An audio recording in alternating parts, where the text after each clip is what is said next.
সমাধানের কথা আমরা বলবোই, রাষ্ট্রের যে সকল অসঙ্গতি আছে সেগুলো আমরা বলবোই। আমাদের কাঁধের উপর উন্মুক্ত তরবারিও যদি ধারণ করা হয়, আমাদের বুকের উপর যদি পিস্তল ধারণ করা হয়, বুলেটের আঘাত যদি আমার বুকের দিকে ছুটতে আরম্ভ করে, এক মুহূর্ত প্রাণ থাকলে আল কোরআনের শ্রেষ্ঠত্বের কথা বলেই যাব। তরুণ যুবক ছাত্র জনতা, বাংলাদেশের সীমান্ত শহর সাতক্ষীরার প্রাণ কেন্দ্রে সাতক্ষীরা কলেজ মাঠে আয়োজিত আজকের এই সাতক্ষীরা উলামা পরিষদ এবং কওমি মাদ্রাসা পরিষদের উদ্যোগে আয়োজিত ইসলামী মহাসম্মেলনে আল্লাহ পাক রব্বুল আলামিন আমাদেরকে সমবেত হওয়ার, একত্রিত হয়ে আল্লাহর দ্বীনের কথা আলোচনা করবার এবং শুনবার তৌফিক দান করেছেন। রব্বে করিমের বড়ই মেহেরবানি। এই জন্য আল্লাহ রাব্বুল আলামিনের দরবারে কালেমাতুশ শুকরের হাদিয়া পেশ করি, আলহামদুলিল্লাহ। বাংলাদেশের অন্যতম একটা মজলুম এলাকা হলো সাতক্ষীরা। সাতক্ষীরার মানুষ তারা নানাভাবে নিগৃহীত হয়েছে, নির্যাতিত হয়েছে, অধিকার বঞ্চিত হয়েছে। তাদের এই বঞ্চনার ফিরিস্তি অনেক দীর্ঘ।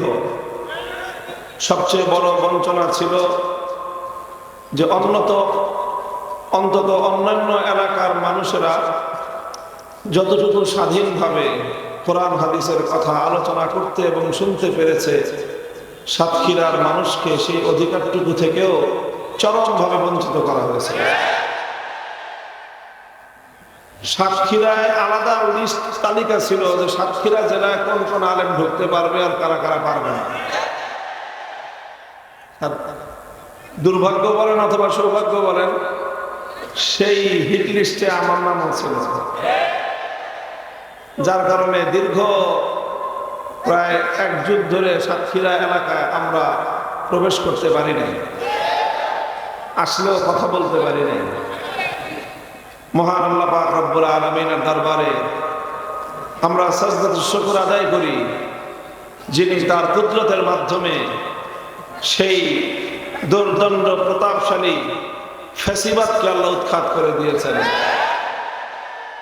কাজেই বাংলাদেশের সকল মানুষের যদি একটা সাজদা আদায় করে, সাতক্ষীরার মানুষের অন্তত দুইটা সাজদা আদায় করা দরকার।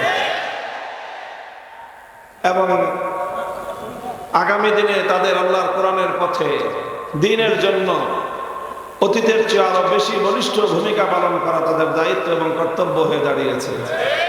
আল্লাহ পাক রব্বুল আলামিন সাতক্ষীরার মাটিকে ইসলামের ঘাঁটি হিসেবে আল্লাহ আরো জবরদস্ত ভাবে আল্লাহ কবুল করেন।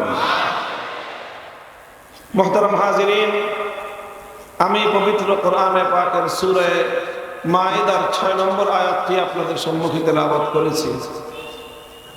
এটি একটি ঐতিহাসিক আয়াত, একটি অনন্য ব্যতিক্রমী কোরআনে পাকের একটি আয়াত।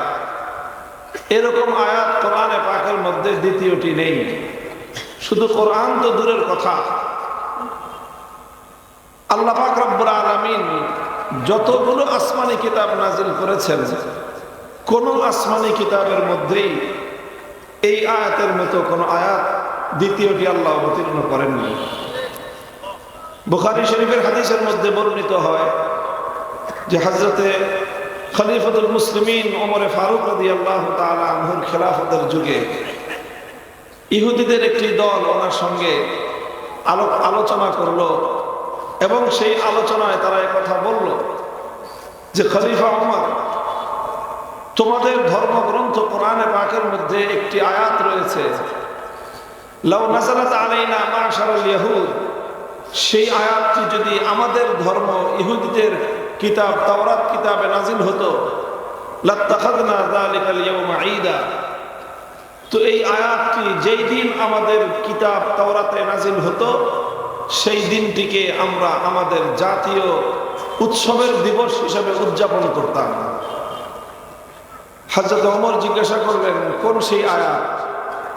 তখন ইহুদিরা বলল, এই যে সূরাতুল মায়েদার এই আয়াত 6 নম্বর আয়াতের অংশ বিশেষ, যেখানে আমার আল্লাহ পাক রব্বুল আলামিন তার মনোনীত একমাত্র জীবন ব্যবস্থা ইসলাম সম্পর্কে 3টি ঘোষণা দিয়েছেন। আল্লাহ বলেছেন, আল ইয়াউমা আকমালতু লাকুম দীনাকুম ওয়া আতমামতু আলাইকুম নি'মাতি ওয়া রাদিতু লাকুমুল ইসলাম দীনা। আল্লাহ প্রথম বললেন, আজ আমি তোমাদের ধর্ম, তোমাদের দ্বীন ইসলামকে পরিপূর্ণ করে দিলাম। দ্বিতীয় ঘোষণা দিলেন, ইসলামের এই পরিপূর্ণতার মাধ্যমে মানব জাতির উপর আমি আল্লাহর পক্ষ থেকে প্রদত্ত নিয়ামত এটাও পরিপূর্ণতা লাভ করলো। তৃতীয় ঘোষণা দিলেন, ওয়া রাদিতু লাকুমুল ইসলাম দীনান, জীবন ব্যবস্থা হিসেবে ইসলামই আমার নিকট একমাত্র পছন্দনীয় এবং আমার স্যাটিসফাইড, যেটার উপর সেই ব্যবস্থা ইসলাম, সেটা আমার পক্ষ থেকে ঘোষণা করে দেওয়া হলো। এই 3টি ঘোষণা আল্লাহ পাক রব্বুল আলামিন পরপর কোরআনে পাকের এই আয়াতের মধ্যে ইসলাম সম্পর্কে দিয়েছেন, দিয়ে এই আয়াতটি আল্লাহ পবিত্র কোরআনে পাকের মধ্যে অবতীর্ণ করেছেন। ইহুদিরা বলল, এমন একটি ঘোষণা যদি অন্য কোন জাতির কপালে জুটত, আমাদের কপালে যদি জুটত, তাহলে আমরা সেটাকে এমন ভাবে উদযাপন করতাম যে সারা দুনিয়াবাসী প্রতি বছর দেখত যে আমরা সেই দিনটিকে কেমন ভাবে উদযাপন করি। হযরত ওমর ফারুক রাদিয়াল্লাহু তাআলা আনহু তখন তাদেরকে জবাবে বললেন যে, দেখো, তোমাদের মধ্যে আর আমাদের মধ্যে, অন্যান্য ধর্মাবলম্বী আর ইসলাম ধর্মাবলম্বীদের মধ্যে এটাও একটা পার্থক্য যে অন্য ধর্মাবলম্বীরা যে কোনো জিনিস নিজেরা নিজেদের মতো করে তৈরি করে উদযাপন করতে হয়, আর আমাদের নবীর উসিলায় আখেরি পয়গম্বর মুহাম্মদুর রাসূলুল্লাহ সাল্লাল্লাহু আলাইহি ওয়াসাল্লামের বরকতে আল্লাহ মুসলমানদেরকে এই নিয়ামত দান করেছেন যে মুসলমানরা কোনটা উদযাপন করবে কোনটা উদযাপন করবে না সেটাও আল্লাহ তাদের উপর ছেড়ে দেননি, বরং যেটা করতে হবে আল্লাহ সেটাকে নিজে নির্বাচন করে তারপরে মুসলমানদের জন্য নির্ধারণ করে দেন। সুতরাং এই আয়াতটি আল্লাহ নাজিল করেছেন আমাদের জন্য এমন একটি দিনে, এমন একটি মোক্ষম সময়ে, এমন একটি স্বর্ণালী মোমেন্টে, এমন একটি গোল্ডেন মোমেন্ট, স্বর্ণালী মুহূর্তে আল্লাহ পাক এই আয়াতটি নাজিল করেছেন যে পৃথিবীর সকল শ্রেষ্ঠত্ব যখন একত্রিত হয়েছে, পৃথিবীর সকল শ্রেষ্ঠত্ব যখন একটা সময়ে একটা জায়গায় একত্রিত হয়েছে, সেই সময়ের সেই জায়গাটায় যে পৃথিবীর সূচনা লগ্ন থেকে কিয়ামত পর্যন্ত এই শ্রেষ্ঠত্বগুলো আর কোনোদিন একত্রিত হওয়া সম্ভব নয়, সমস্ত শ্রেষ্ঠত্বগুলোকে আল্লাহ পাক একত্রিত করে একটি জায়গায় তারপরে এই আয়াতটি আল্লাহ অবতীর্ণ করেছেন। হযরত ওমর বললেন যে, দেখো, এই আয়াতটি কখন কোথায় কি অবস্থায় অবতীর্ণ হয়েছে সব আমার স্পষ্ট মনে আছে। এই আয়াতটি নাজিল হয়েছে, আপনারা এই কি বলে ড্রোন ক্যামেরা যিনি চালাইতেছেন, মানুষের মনোযোগ যেন নষ্ট না হয় সেদিকে বিশেষ লক্ষ্য রাখেন। আর আপনারা এটার দিকে তাকান কেন? এই একবিংশ শতাব্দীর 2024 সালে মানুষের ড্রোন ক্যামেরার দিকে তাকানোর সময় আছে? তাকাইছেন কেন এটার দিকে? আপনারা এরকম কত কিছু উঠবে ঘুরবে, এটা ঘুরতে দেন, আপনারা আমার দিকে তাকান। শ্রোতারা অন্যদিকে অমনোযোগী হলে অন্তত শিক্ষক যারা তারা কথা বলতে পারে না। ওয়াইজরা কিছুটা পারে, ভাই আমি ওয়াইজ না, আমি হলাম একজন টিচার, আমার মূল পেশা হলো শিক্ষকতা, কাজে আমরা ওইভাবে কথা বলি, একটু মনোযোগী হন। হ্যাঁ, অন্যদিকে আপনারা তাকাবেন না ইনশাআল্লাহুল আজিজ। তো যে বলতেছিলাম, হযরত ওমর ফারুক রাদিয়াল্লাহু তাআলা আনহু বললেন, দেখো, সপ্তাহে 7টা দিন, এই 7 দিনের মধ্যে শ্রেষ্ঠ দিন কোনটি বলেন? জুমার দিন। সপ্তাহের 7 দিনের সেরা দিন হলো জুমার দিন। বছরে 360টার মতো দিবস হয়, মানে চন্দ্রবর্ষ হিসাবে সৌরবর্ষে 365 দিন হয়, চন্দ্রবর্ষে 355 দিনের মতো দিন হয়, বা 360 অ্যারাউন্ড আমরা বলে নেই। তো এই 360টা দিবসের মধ্যে সর্বশ্রেষ্ঠ দিবস কোনটা জানেন? খায়রু ইয়াউমিন তালাআত আলাইহি শামসু ইয়াউম আরাফাতা, বছরের সর্বশ্রেষ্ঠ একটা দিবস যেটা, সেটা হলো আরাফার দিন। বছরের শ্রেষ্ঠ রাত কোনটা বলেন তো? শ্রেষ্ঠ রাত কোনটা? শ্রেষ্ঠ রাত হলো লাইলাতুল কদর।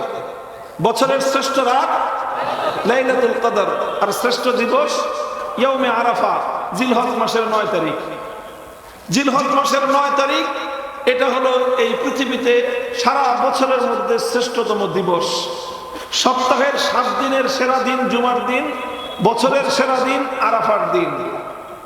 আল্লাহ পাক রব্বুল আলামিন তার কুদরতি সেটআপের মাধ্যমে আগে থেকেই পৃথিবী সৃষ্টির সূচনা লগ্ন থেকে আল্লাহ পাক এমন ভাবে সেটআপ দিয়েছেন যেন বিদায় হজের বছর 10ম হিজরিতে আরাফার দিনটা যেন জুমার দিন পড়ে। আরাফার দিনটা যেন জুমার দিন পড়ে।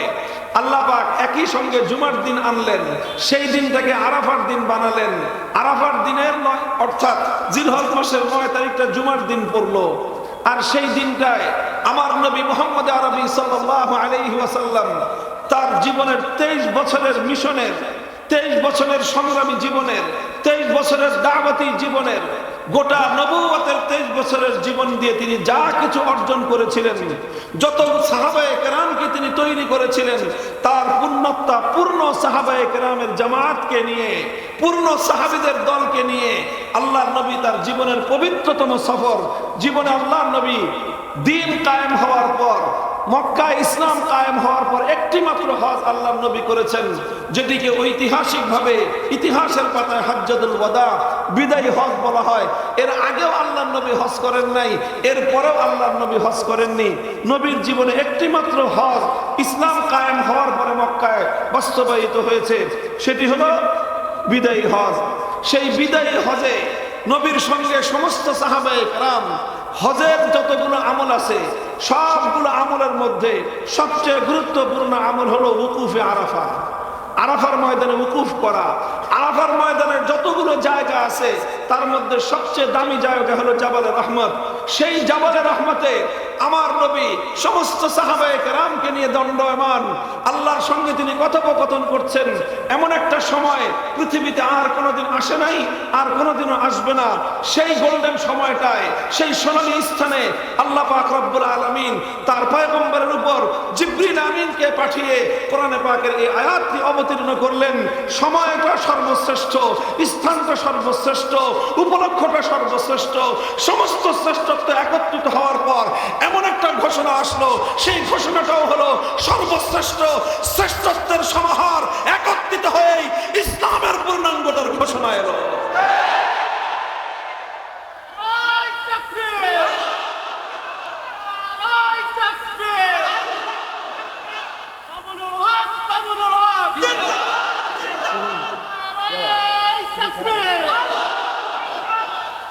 اليوم أكملت لكم دينكم وأتممت عليكم نعمتي ورضيت لكم الإسلام دينا। মুহতারাম হাজিরিন, এটা অনেক বড় একটা সৌভাগ্যের বিষয়, অনেক বড় একটা গৌরবের বিষয় যে আমার আল্লাহ পাক রব্বুল আলামিন মুসলমানদের জন্য এই আয়াত নাজিল হওয়ার দিবসকে নিজেদের পক্ষ থেকে নতুন করে উদযাপন করবার কোনো প্রয়োজন অবশিষ্ট রাখেন নাই। যত শ্রেষ্ঠত্ব হতে পারে সবগুলো শ্রেষ্ঠত্ব আল্লাহ পাক রব্বুল আলামিন নিজের পক্ষ থেকে এখানে একত্রিত করে দিয়েই তারপরে আল্লাহ পাক কোরআনের এই আয়াতটিকে অবতীর্ণ করেছেন। অর্থাৎ আল্লাহ নিজেই এই আয়াতটাকে অবতীর্ণ করার জন্য এমন একটা চমৎকার সময়, চমৎকার একটা পরিবেশ, চমৎকার একটা স্থান আল্লাহ নিজে নির্বাচন করেছেন। এটা আল্লাহ ছাড়া, আলিমুল গায়েব ছাড়া দুনিয়ার কারো পক্ষে সম্ভব ছিল না। সারা দুনিয়ার মানুষ মিলে পারবে না যে আমি আরাফার দিন আর জুমার দিনকে একত্রিত করবে। সেটা হবে আমার আখিরি নবীর বিদায় হজের দিন, আবার সেটা হবে আল্লাহর নবী আরাফার ময়দানে অবস্থানরত সময়ে, আবার সেটা হবে তিনি জাবালে রহমতের মধ্যে থাকবেন। সেই সময় আল্লাহর সঙ্গে তার কথোপকথন হতে থাকবে, আর সেই সময় এই আয়াতটি অবতীর্ণ হবে। এটা আল্লাহ পাকের কুদরতের সেটআপ ছাড়া সম্ভবই ছিল না। ওমর ফারুক রাদিয়াল্লাহু তাআলা আনহু বললেন যে দেখো, তোমরা যেটা মনে করো যে এই আয়াতের গুরুত্ব আর তাৎপর্য সম্পর্কে আমরা বেখবর, না, আমরা বেখবর না। আমার সব মনে আছে, সব আমার স্মৃতিপটে ভাস্বর হয়ে আছে। আমার চোখে এখনো ভাসে সেই দৃশ্যগুলো। আমিও ছিলাম সেই সোনালী কাফেলায় সৌভাগ্যবানদের মধ্যে যারা আল্লাহ নবীর পাশে ছিলাম। এই আয়াত অবতীর্ণ হওয়ার ঘোষণার পর মুসলিম জাতির মধ্যে আনন্দের হিল্লোল বয়ে গিয়েছিল। মোহতারাম হাজিরিন,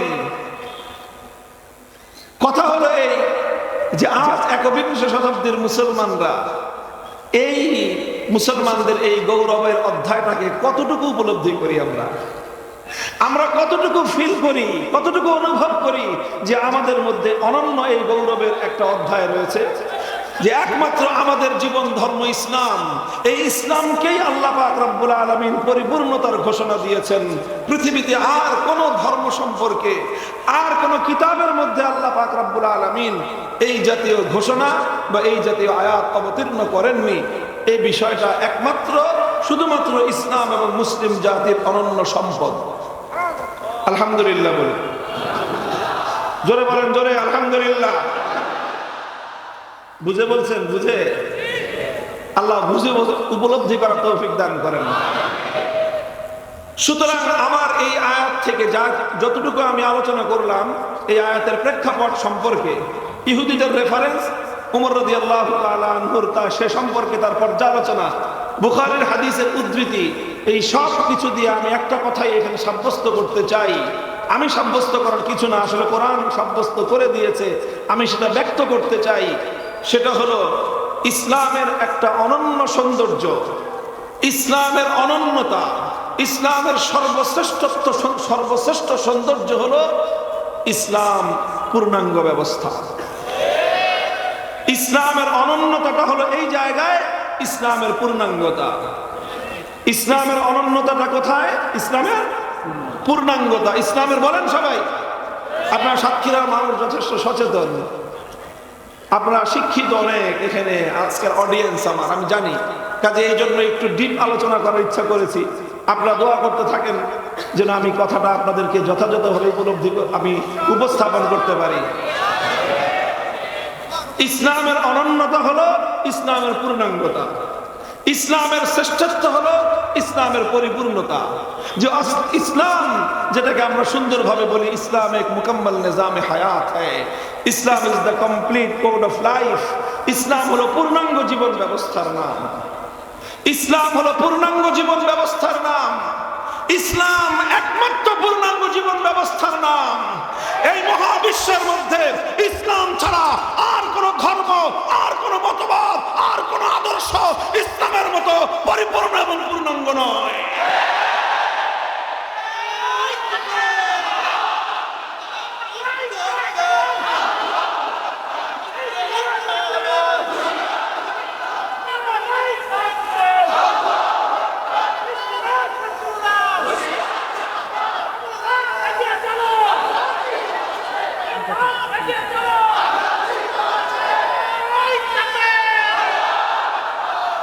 দেখেন, এই কথাটা আমি গলার জোর দিয়ে বললাম এজন্য না যে আমার শুধু গলায় জোর আছে তা না, এজন্য বলেছি কারণ এই কথাটা মিনমিন করে বললে এই কথাকে অপমান করা হবে। এই জন্য আমার ইসলামের পরিপূর্ণতার কথা, এবং ইসলাম একমাত্র পূর্ণাঙ্গ জীবন ব্যবস্থা, একমাত্র পূর্ণাঙ্গ জীবন ব্যবস্থা ইসলাম। এই মহাবিশ্বের মধ্যে সৃষ্টির শুরু থেকে নিয়ে কিয়ামত পর্যন্ত আর কোন ধর্ম, আর কোন জীবন ব্যবস্থা, আর কোন মতাদর্শ, আর কোন দর্শন, আর কোন আদর্শ এমন পরিপূর্ণ হয়নি, এমন পরিপূর্ণ হতে পারে না, এমন পরিপূর্ণ হবে না। ইসলামের এই পরিপূর্ণতা নিয়ে আমি একটু কথা বলবো। এটা তো এই পরিপূর্ণতা নিয়ে আসলে কথা বলতে গেলে তো মানে কথার কোনো শেষ নাই। এই মহাসমুদ্র একটা পরিপূর্ণ জিনিস, যার মধ্যে কোনো উইকনেস নাই, কোনো দুর্বলতা নাই, কোনো আনকমপ্লিটনেস নাই, কোনো অসম্পূর্ণতা নাই। সে জিনিসটাকে আমি আলোচনার মাধ্যমে কেমনি শেষ করব? এটা তো সম্ভব না আলোচনার মাধ্যমে জিনিসটাকে সম্পন্ন করা। তবে যেটা সম্ভব সেটা হলো ইসলামের পরিপূর্ণতার কিছু দিক আপনাদের সামনে তুলে ধরা। আমি দুই একটা দিক তুলে ধরবো যে ইসলাম কেন একমাত্র পূর্ণাঙ্গ জীবন ব্যবস্থা, ইসলাম কিভাবে একমাত্র পূর্ণাঙ্গ জীবন ব্যবস্থা। ইসলামকে আমরা কম্পেয়ার করব, একটু তুলনা করব, যাতে তুলনামূলক এই বিশ্লেষণের মাধ্যমে জাতির সামনে স্পষ্ট হয়ে যায় যে ইসলামই একমাত্র পূর্ণাঙ্গ জীবন ব্যবস্থা। আর এটার সাথে আমাদের একটা গুরুত্বপূর্ণ বর্তমান সময়ের আমাদের জাতীয় জীবনের খুব গুরুত্বপূর্ণ একটা প্রশ্নের সমাধান পাওয়া যাবে। আপনারা তো জানেন, আমার আলোচনা যারা শুনেছেন, যে আমি সাধারণত এমন কোন আলোচনা করে অভ্যস্ত মাহফিলগুলোতে যে আলোচনার মাধ্যমে আমাদের সমাজের বর্তমান প্রচলিত কোনো না কোনো রাজনৈতিক সমস্যা এবং সংকট স্পর্শ করবে আমার আলোচনায়। আমি ইচ্ছা করে এই সকল বিষয়গুলি আলোচনা করি, কারণ রাজনৈতিক সংকটের সমাধানের আলোচনা এটা এ জাতি আলেমদের কাছ থেকে শুনে অভ্যস্ত না। আর তার চেয়ে বড় কথা হলো, কিছু মানুষ আছে তারা আলেমদের কাছ থেকে রাজনৈতিক সংকটের সমাধান শুনতে পছন্দ করে না। তার চেয়েও বেশি কথা, কিছু মানুষের মধ্যে অ্যালার্জির চুলকানির উপদ্রব হয়, তাদের শরীর চুলকাইতে শুরু করে যখনই আলেম সমাজ রাজনৈতিক কোনো সমস্যার সমাধান নিয়ে কথা বলতে শুরু করে। এখন তাদের ব্যাপারে আমাদের কি চিন্তা? আমাদের একটাই চিন্তা, কুল মউতু বিগাইজিকুম, তোমাদের যদি চুলকাইতে চুলকাইতে চামড়া ছিঁড়েও যায়, আমাদের কিছুই করার নাই, আমাদেরকে তো ইসলামের কথাগুলো বলতেই হবে। ইসলাম প্রদত্ত সমাধান জাতির সামনে আমাদেরকে বলতেই হবে। রাজনৈতিক সমাধানের কথা আমরা বলবোই, রাষ্ট্রের যে সকল অসঙ্গতি আছে সেগুলো আমরা বলবোই। আমাদের কাঁধের উপর উন্মুক্ত তরবারিও যদি ধারণ করা হয়, আমাদের বুকের উপর যদি পিস্তল ধারণ করা হয়, বুলেটের আঘাত যদি আমার বুকের দিকে ছুটতে আরম্ভ করে, এক মুহূর্ত প্রাণ থাকলে আল কোরআনের শ্রেষ্ঠত্বের কথা বলেই যাব।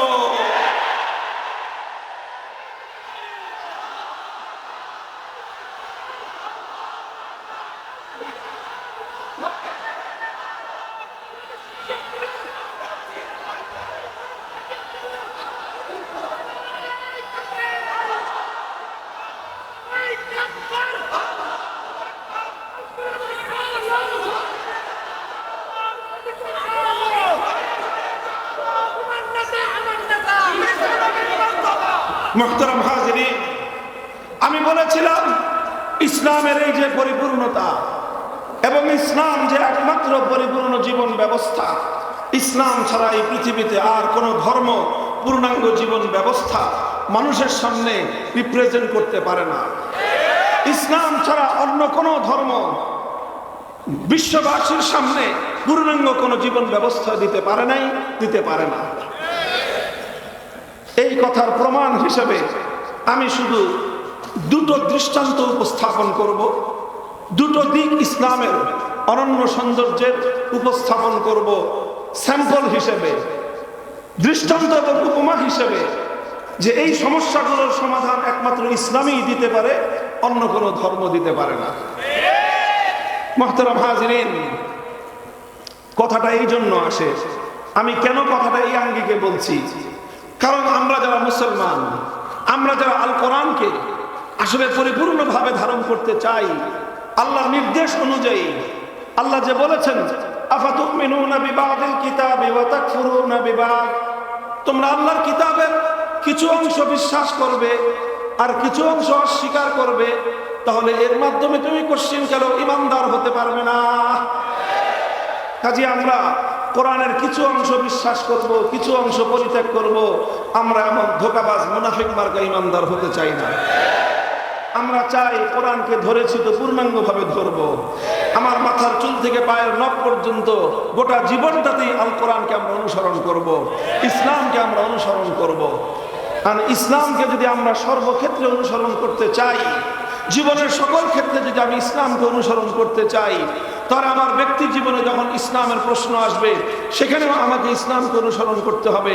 আমার পারিবারিক জীবনে যখন কোনো বিষয় আসবে সেখানেও আমাকে ইসলামের নির্দেশ মানতে হবে। আমার ব্যবসায়িক কর্মকাণ্ডের ক্ষেত্রে, অর্থনৈতিক কর্মকাণ্ডের ক্ষেত্রে যখন আমি কোনো কাজ করব সেখানেও আমাকে ইসলামের অনুসরণ করতে হবে। আমি যখন কোনো রাষ্ট্র এবং রাজনীতির কোনো বিষয় নিয়ে আমি আলোচনা করব, কাজ করব, রাজনীতি করব, রাষ্ট্র পরিচালনা করার কোনো কাজ আমি যখন করতে যাব, আমি যদি মুসলিম হয়ে থাকি সেখানে আমাকে একমাত্র ইসলামকেই অনুসরণ করতে হবে। আর তখনই আমরা দাবি তুলি যে আমরা চাই এমন একটা রাষ্ট্র ব্যবস্থা, যে রাষ্ট্র ব্যবস্থাটা পরিচালিত হবে ইসলামের আলোকে। আমরা চাই ইসলামী হুকুমত, আমরা চাই আল্লাহ প্রদত্ত খেলাফতের রাজনৈতিক ব্যবস্থা বাস্তবায়িত করতে। এখন স্বাভাবিকভাবেই, খুব সিম্পল ভাবেই কারো মনের মধ্যে একটা সংশয় আসতে পারে, বিশেষ করে অন্য ধর্মাবলম্বী যারা, যে সকল ভাইয়েরা আমাদের আছেন, আমি তাদের সবাইকে ভাই বলে আখ্যায়িত করলাম। হিন্দু ভাইয়েরা আছেন, খ্রিস্টান ভাইয়েরা আছেন, বৌদ্ধ ভাইয়েরা আছেন, তারাও আমাদের রক্তের সূত্রে ভাই। সবাই আমাদের বাবা আদমের সন্তান, একই বাবার সন্তানেরা যে যেই ধর্মের অনুসরণ করুক না কেন সবাই ভাই ভাই। কথা বলেন? একই বাবা এবং মায়ের ঔরস থেকে জন্ম নেওয়া সন্তানরা, খারাপ হোক ভালো হোক, সব ভাই ভাই। এর মধ্যে কোনো সন্দেহের অবকাশ আছে? কোনো অবকাশ নেই। সুতরাং সেই হিসেবে জন্মসূত্রে আমরা সকলেই আমাদের আদি পিতা বাবা আদমের সন্তান, একই মা হাওয়া আলাইহিস সালামের সন্তান। সেই হিসেবে সব ধর্মাবলম্বীরা পরস্পর তারা জন্মসূত্রে রক্তসূত্রের ভাই ভাই। হিন্দু ভাইদের কথা বললাম, খ্রিস্টান, বৌদ্ধ, ইহুদি, যত ধর্মাবলম্বী ভাইয়েরা আছেন তারা চিন্তা করতে পারেন যে হুজুর, আপনারা মুসলিম হিসেবে যদি ইসলামী রাষ্ট্র চান, তাহলে আমি তো হিন্দু হিসেবে হিন্দু রাষ্ট্র চাইতে পারি। বলেন, প্রশ্নটা আসে কিনা? একজন বৌদ্ধ চিন্তা করতে পারে যে হুজুর, আমি তো ইহুদি হিসেবে একটা ইহুদি রাষ্ট্র চাইতে পারি।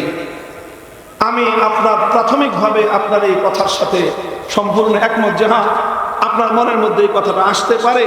আমি মুসলিম হিসেবে যেরকম ইসলামী রাষ্ট্র চাই, আমি যেমন ভাবে আমার ব্যক্তি জীবনে আমি ইসলামকে অনুসরণ করতে চাই, আমার রাজনৈতিক এবং রাষ্ট্র জীবনেও আমি ইসলামকে অনুসরণ করতে চাই, তুমিও চাইতে পারো। শুধু অমুসলিমদের মধ্যে নয়, বরং অনেক মুসলমানদের মধ্যেও এই প্রশ্ন আসে, তাদের মধ্যে এই কনফিউশন আছে। তারাও চিন্তা করে যে আমরা মুসলিম হিসেবে যদি ইসলামী রাষ্ট্রের দাবি তুলি, তাহলে তো অমুসলিমরাও হিন্দু রাষ্ট্রের, বৌদ্ধ রাষ্ট্রের, খ্রিস্ট রাষ্ট্রের, ইহুদি রাষ্ট্রের দাবি তুলবে। সমস্যার সমাধান কোথায়? এই জন্য এই প্রশ্নের গোলক ধাঁধায় পড়ে অনেক অমুসলিম, অনেক মুসলমান, নামাজি, হাজি, গাজী, বহু মুসলমান এই প্রশ্নের গোলক ধাঁধায় পড়ে তারা ইসলামী রাষ্ট্রের দাবি তুলে না। আছে না নাই? যদি তারা ইসলামী রাষ্ট্রের দাবির সঙ্গে একমত হতো, তাহলে মুসলমানদের দেশে কোনো অনইসলামিক দল থাকতোই না। যারা রাজনীতি করে, কোন মুসলমান ইসলামী রাজনীতি ছাড়া অন্য কোন রাজনীতি করতোই না। অন্য রাজনীতি করে কেন? এই প্রশ্নের গোলক ধাঁধায় যে আমি যদি মুসলিম হিসেবে ইসলামী রাষ্ট্র চাই, হিন্দু হিসেবে সে হিন্দু রাষ্ট্র চাইতে পারে, খ্রিস্টান হিসেবে সে খ্রিস্টান রাষ্ট্র চাইতে পারে, বৌদ্ধ হিসেবে সেও তো বৌদ্ধ রাষ্ট্র চাইতে পারে, অন্যান্য ধর্মাবলম্বীরা যে যে যার যার ধর্মের আলোকে রাষ্ট্র চাইতে পারে। তখন তাহলে এই সমস্যার সমাধান কি? এই সমস্যার সমাধান করার জন্যই এই সকল হীনমন্য মুসলমানেরা, এই সকল কি বললাম, আসলে তো শব্দ মূর্খ বলা উচিত ছিল। কি বলা উচিত ছিল? মূর্খ বললে অনেকে মাইন্ড করবেন আর আমাদেরকে বলবেন যে হুজুররা সভ্য ভদ্রভাবে কথা বলতে জানে না। আপনি জানেন না, সেটা আপনার দোষ না। আমি বললে আমি হয়ে যাব যে অসৌজন্য কথা বলেছি।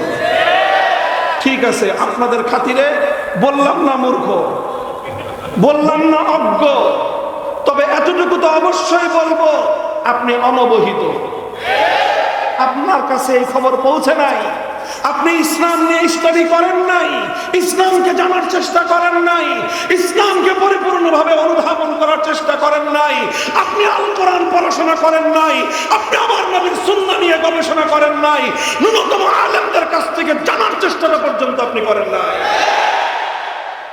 এরপরেও আপনাদের প্রতি সর্বোচ্চ শ্রদ্ধা রেখে বলতেছি, যে সকল মুসলমানেরা রয়েছেন এমন যে যারা অনবহিত, ইসলামের পূর্ণাঙ্গতার ব্যাপারে আপনারা জানেন না, আপনি এখনো অনবগত রয়ে গিয়েছেন, আর সেই আপনার অনবহিতির কারণেই আপনার মধ্যে এক ধরনের হীনমন্যতা তৈরি হয়েছে।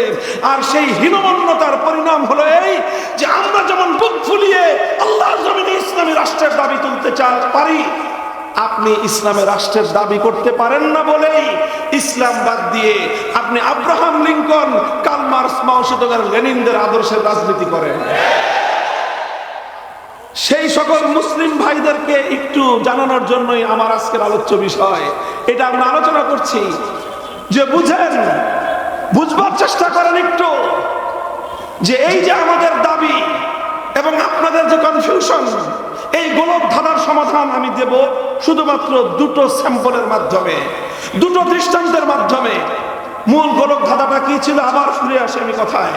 সেটা হলো, আমি অ্যাজ এ মুসলিম, আমি মুসলমান হিসেবে যদি ইসলামী রাষ্ট্র প্রতিষ্ঠার দাবি করি, আপনি মুসলমান হিসেবে যদি আমরা মুসলমানরা ইসলামী রাষ্ট্রের দাবি করি, সেক্ষেত্রে প্রশ্ন আসতে পারে, হিন্দু, বৌদ্ধ, খ্রিস্টান, ইহুদি, অন্যান্য ধর্মাবলম্বীরাও তো যার যার ধর্ম অনুযায়ী রাষ্ট্রের দাবি করতে পারে।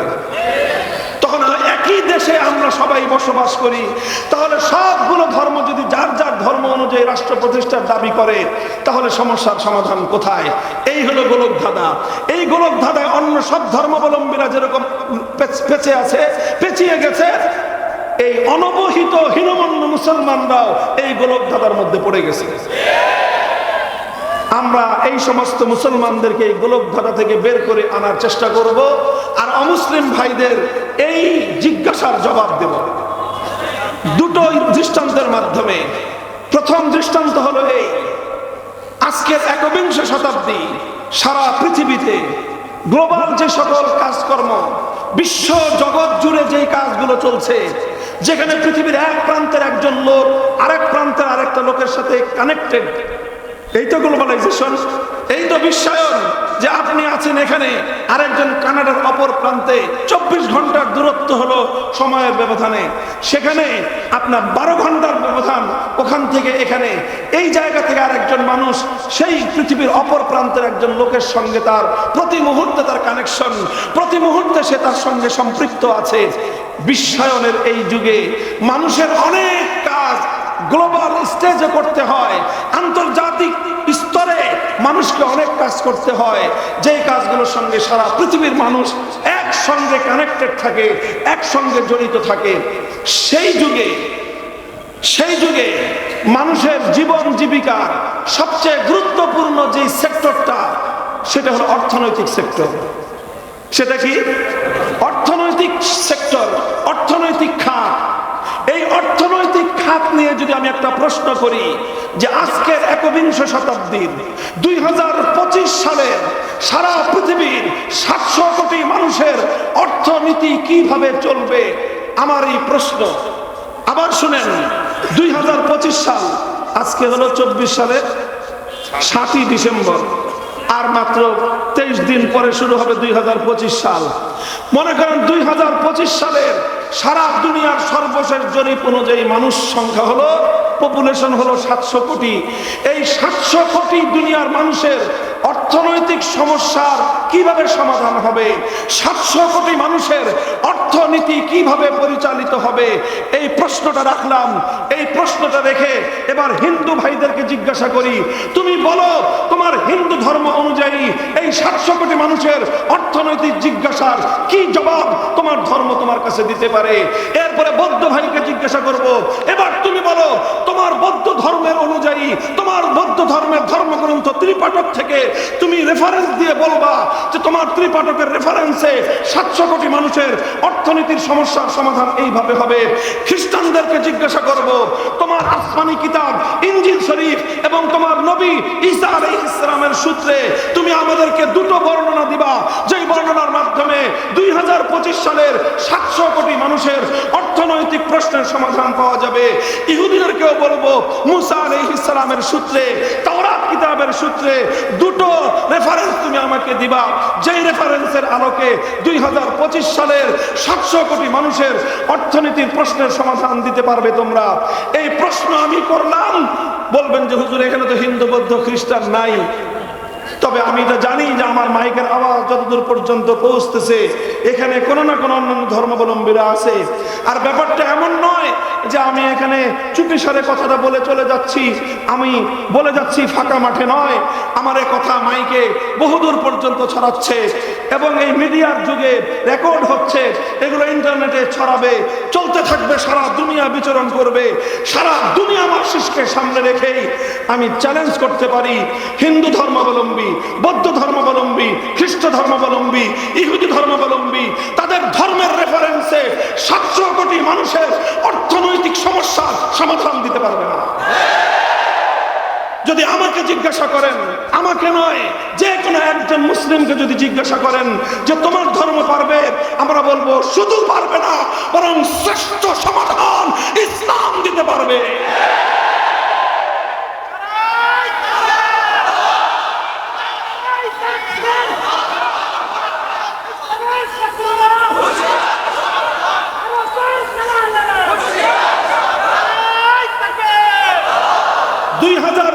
সালের জাতীয় বাজেট কিভাবে হবে, 2025 সালের এই আধুনিক একবিংশ শতাব্দীর মিলেনিয়ামের যুগের একটা রাষ্ট্রের জাতীয় বাজেট কিভাবে হবে, রেভিনিউ কালেকশন কিভাবে হবে, এক্সপেন্ডিচার কিভাবে পরিচালিত হবে, এই সকল খাতগুলোকে যদি আপনি ধর্মের আলোকে সাজাতে চান, নট অনলি ফর মুসলিমস, শুধু মুসলমানদের জন্য নয়, জাতি ধর্ম নির্বিশেষে প্রত্যেকটি ধর্মাবলম্বীর জন্য প্রযোজ্য একটি জাতীয় বাজেট যদি আপনি আমার কাছে চান, আমি আল কোরআনের আলোকে, আল্লাহর পয়গম্বরের সুন্নাহর আলোকে বিশ্ববাসীর সামনে উপহার দিতে সক্ষম।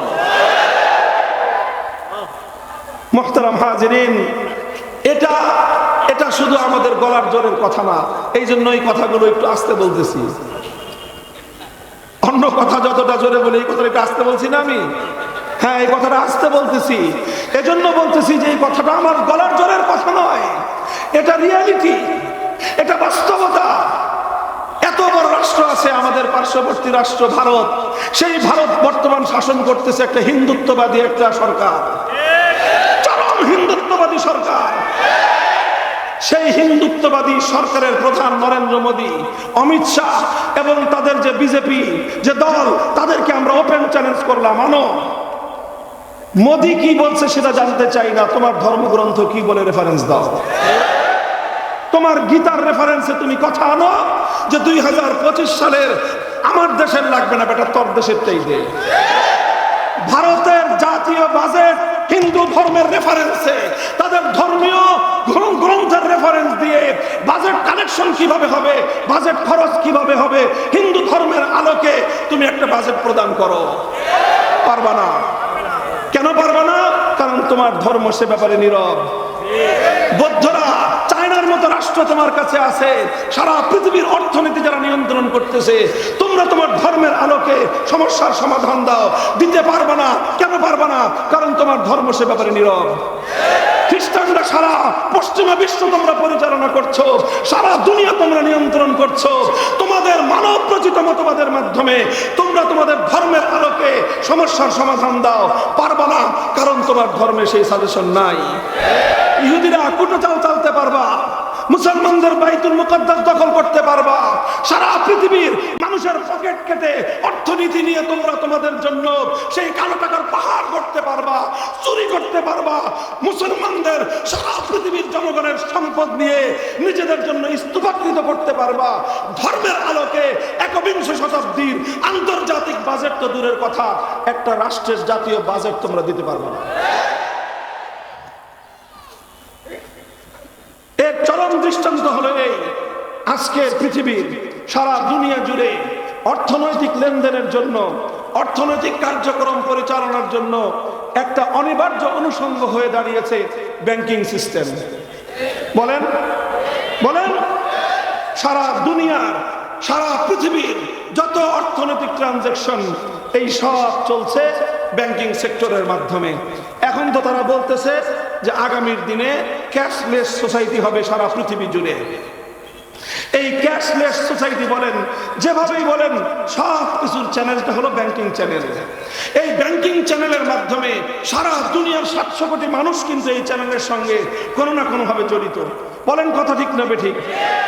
এই যে ব্যাংকিং সিস্টেমটা সারা দুনিয়ায় পরিচালিত হচ্ছে এবং ব্যাংকিং সিস্টেমটা আজকের পৃথিবীর অর্থনৈতিক কার্যক্রমের একটা অনিবার্য পরিবহন হিসেবে, বাহন হিসেবে ব্যবহৃত হচ্ছে।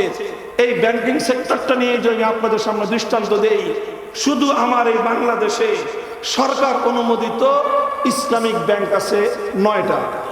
কয়টা? ফুল ইসলামিক ব্যাংক, একেবারে টপ টু বটম। যে ব্যাংকগুলো ইসলামকে অনুসরণ করবে বলে তারা প্রতিশ্রুতি দিয়েছে, বাকি কতটুকু তারা অনুসরণ করে সেটা তাদের ইমানদারির বিষয়। সেই জায়গায় আমি আলোচনা করতে চাই না। 9টা ব্যাংক রয়েছে ফুল ইসলামিক ব্যাংক, আর এছাড়া আরো প্রায় 5-7টা ব্যাংক রয়েছে যারা পূর্ণাঙ্গ ইসলামিক ব্যাংকিং করে না, তবে তাদের ইসলামিক ব্রাঞ্চ রয়েছে, ইসলামিক ব্যাংকিং এর উইন্ডো রয়েছে, অর্থাৎ তারাও ইসলামিক ব্যাংকিং আংশিক করে। এবং বাংলাদেশ ব্যাংক, যেটা আমাদের সেন্ট্রাল ব্যাংক, সেই সেন্ট্রাল ব্যাংকের বিরাট একটা এখন পার্ট করে দেওয়া হয়েছে ইসলামিক ব্যাংকিং এর জন্য। অর্থাৎ সেই জায়গাটাকে সরকার ঘোষণা দিয়েছে যে বাংলাদেশ ব্যাংকের এই জায়গাটা সুদমুক্ত থাকবে এবং তারা শুধুমাত্র ইসলামিক ব্যাংকগুলো নিয়ে ডিল করবে। মুহতারাম হাজিরিন, শুধু এটা আমার বাংলাদেশ নয়, সারা পৃথিবী জুড়ে ওয়েস্টার্ন ওয়ার্ল্ড, পশ্চিমা বিশ্ব, ইউরোপ, আমেরিকা সহ পৃথিবীর এমন দেশ খুঁজে পাওয়া কঠিন যেখানে ইসলামিক ব্যাংকিং নাই। ইসলামিক ব্যাংকিং মানে কি? ইসলামিক ব্যাংকিং এর মূল কথা হলো এমন ব্যাংকিং যেই ব্যাংকিং সেক্টরটা পরিচালিত হবে আল কোরআন এবং নবীর সুন্নাহর নীতিমালা অনুযায়ী। আচ্ছা, মুসলমানরা যেরকম সারা পৃথিবীর বাসীর জন্য ইসলামিক ব্যাংক উপহার দিল, ইসলামিক ব্যাংকে শুধুমাত্র মুসলমানরাই অ্যাকাউন্ট খুলে। আরে ভাই কথা বলেন না কেন? মিনমিনান আপনারা, সাতক্ষীরার মানুষ, কথা বলেন। ইসলামিক ব্যাংকগুলোকে শুধুমাত্র মুসলমানরাই অ্যাকাউন্ট খুলে, হিন্দুদের অ্যাকাউন্ট নাই, খ্রিস্টানদের অ্যাকাউন্ট নাই, বৌদ্ধদের অ্যাকাউন্ট নাই। তাহলে ইসলামিক ব্যাংকগুলো ইসলামিক ব্যাংকিং এর মাধ্যমে কোরআন সুন্নাহর নীতিমালা অনুযায়ী সব ধর্মাবলম্বীদেরকে ব্যাংকিং সেবা দিচ্ছে।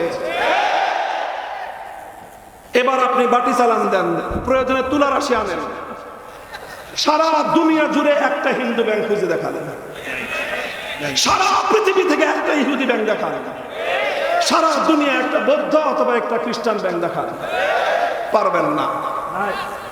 নাই, সারা দুনিয়ার কোথাও নাই। কেন নাই? প্রশ্নটা করেছেন কোনদিন নিজের বিবেকের কাছে?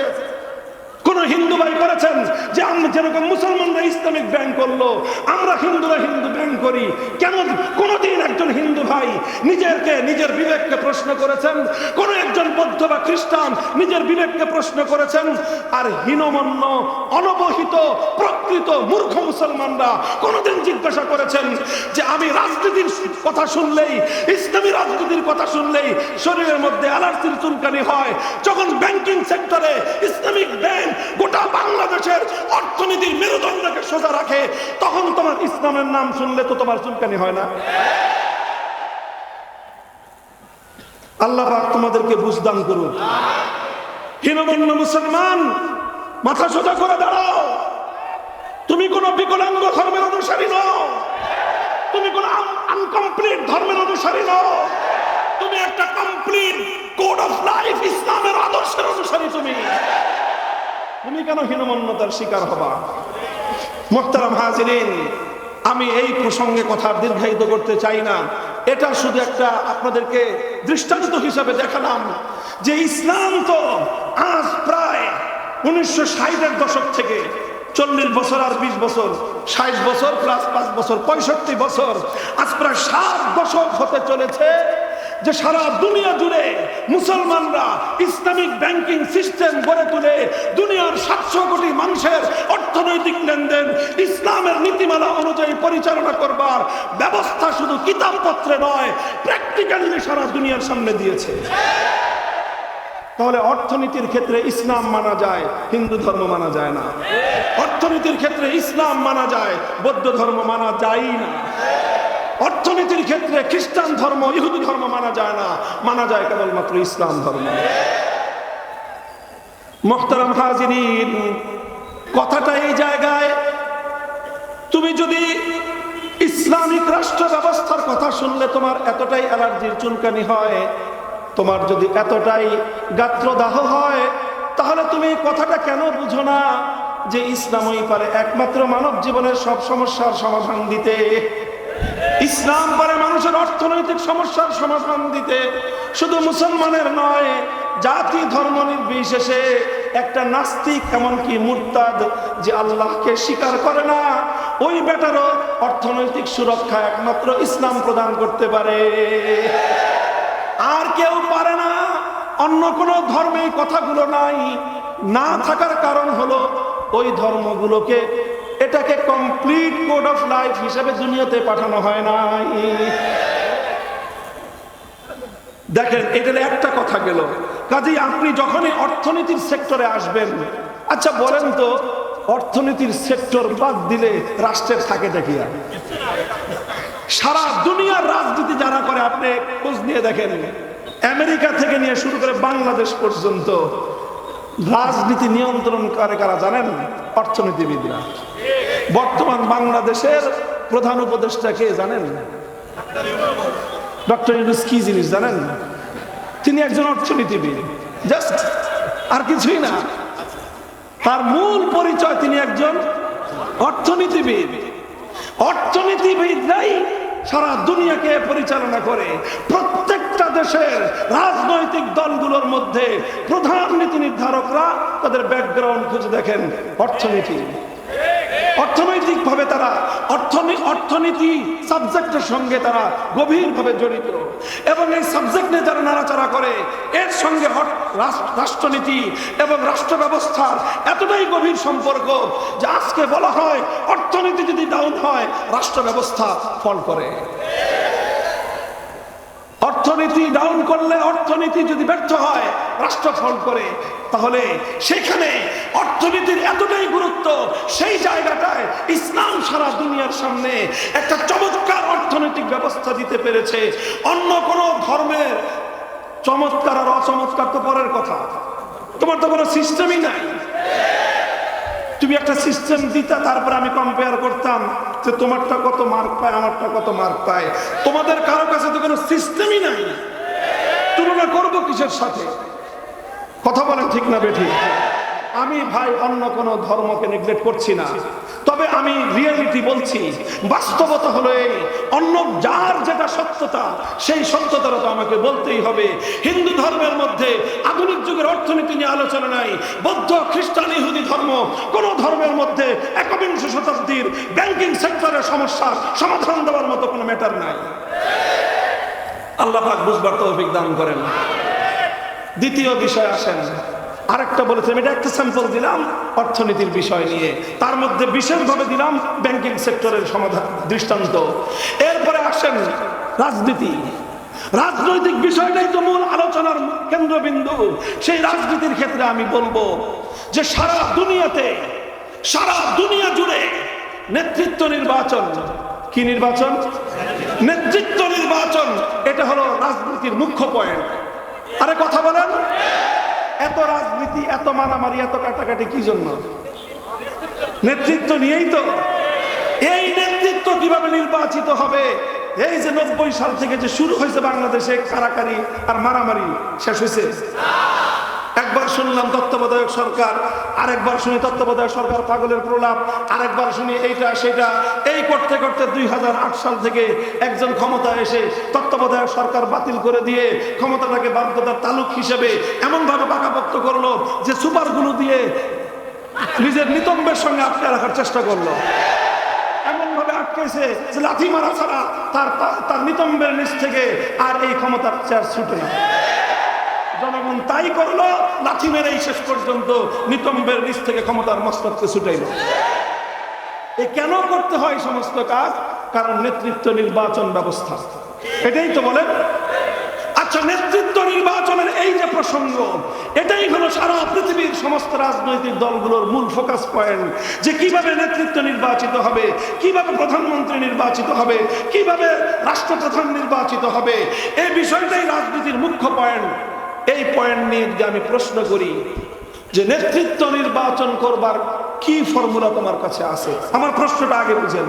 আগে যেরকম একটা প্রশ্ন করেছিলাম যে 700 কোটি মানুষের অর্থনৈতিক সমস্যার সমাধান দেওয়ার কি ফর্মুলা তোমার কাছে আছে, এই প্রশ্নের জবাব একমাত্র ইসলাম দিতে পেরেছে, অন্য কোনো ধর্মাবলম্বীদের কাছে নাই। ঠিক তেমনি ভাবে আমার দ্বিতীয় প্রশ্ন হলো যে এই যে রাজনীতি পলিটিক্সের মূল ফোকাস পয়েন্ট যেটা, সেটা হলো নেতৃত্ব নির্বাচন পদ্ধতি।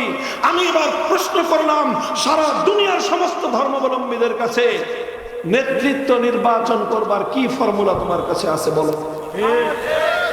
প্রথমেই বলি, মোদিজির কাছে কতি বেটা, তার ধর্মগ্রন্থ গীতা তুই সহ তার বিজেপি যা আছে সব মিলে বস, পুরা গীতা উল্টা